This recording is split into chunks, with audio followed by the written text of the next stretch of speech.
Quarta, 5 de janeiro. Verso para memorizar. Ora, o essencial das coisas que estamos dizendo é que temos tal sumo sacerdote, que se assentou à direita do trono da majestade nos céus. Hebreus 8:1. Jesus é nosso sumo sacerdote. Hebreus capítulos 5 a 7 apresenta uma segunda função de Jesus. Ele é nosso sumo sacerdote. O autor explica que isso cumpre uma promessa que Deus havia feito ao prometido rei davídico, de que ele seria sacerdote para sempre, segundo a ordem de Melquisedeque. Ouça Levítico 1, de 1 a 9. O Senhor chamou Moisés e da tenda do encontro lhe disse: Fale aos filhos de Israel e diga-lhes: quando alguém trouxer oferta ao Senhor, traga um animal do rebanho de gado ou do rebanho de gado miúdo. Se a oferta for holocausto do rebanho de gado, o homem trará um macho sem defeito. Ele o trará à porta da tenda do encontro, para que o homem seja aceito diante do Senhor. Porá a mão sobre a cabeça do holocausto, para que seja aceito a favor dele para sua expiação. Depois, matará o novilho diante do Senhor. Os filhos de Arão, os sacerdotes, apresentarão o sangue e o aspergirão ao redor sobre o altar que está diante da porta da tenda do encontro. Então ele tirará o couro do animal e o cortará em pedaços. E os filhos do sacerdote Arão acenderão fogo sobre o altar e porão em ordem lenha sobre o fogo. Também os filhos de Arão, os sacerdotes, colocarão em ordem os pedaços, a saber, a cabeça e a gordura, sobre a lenha que está no fogo sobre o altar. Porém, as entranhas e as pernas, o sacerdote as lavará com água e queimará tudo isso sobre o altar. É holocausto, oferta queimada, de aroma agradável ao Senhor. Levítico 10, de 8 a 11. Então o Senhor falou a Arão, dizendo: Você e seus filhos não devem beber vinho ou bebida forte quando entrarem na tenda do encontro, para que não morram.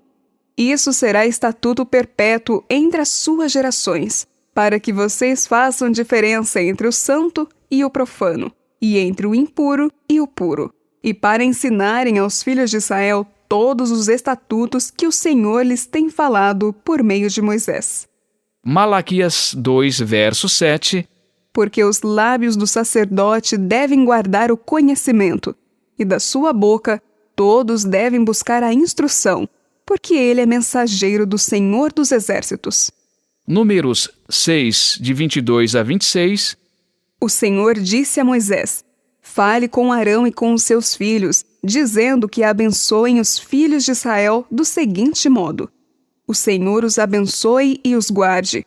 O Senhor faça resplandecer o seu rosto sobre vocês e tenha misericórdia de vocês. O Senhor sobre vocês levante o seu rosto e lhes dê a paz. Hebreus 5, de 1 a 4.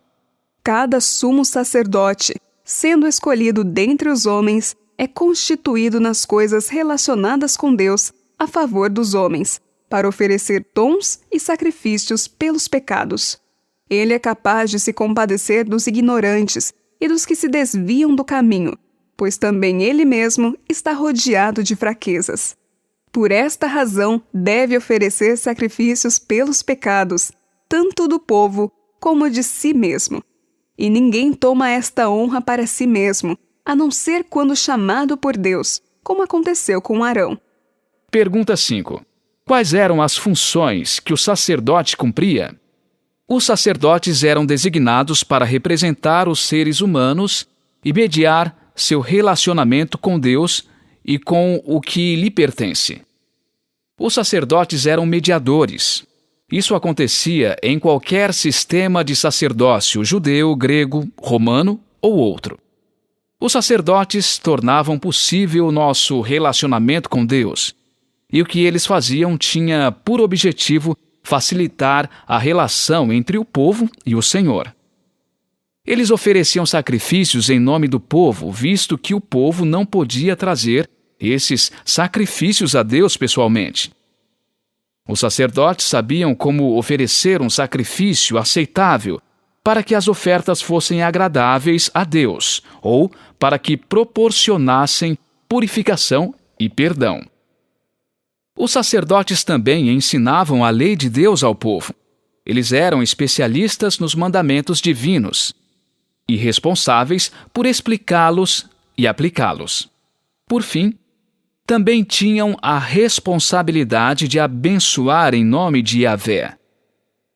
Por meio deles, Deus mediou sua boa vontade e propósito benéfico para o povo.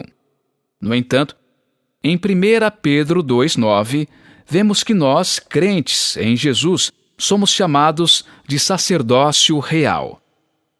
Essa função implica privilégios incríveis. Os sacerdotes podiam se aproximar de Deus no santuário. No presente, podemos nos aproximar de Deus por meio da oração com confiança. Existem também responsabilidades importantes. Devemos colaborar com Deus em sua obra de salvar o mundo. Ele quer que ensinemos e expliquemos suas leis e preceitos aos outros, e que ofereçamos sacrifícios de louvor e boas obras que o agradem. Que privilégio e que responsabilidade! Somos o sacerdócio real de Deus. Isso deve fazer diferença em nossa vida?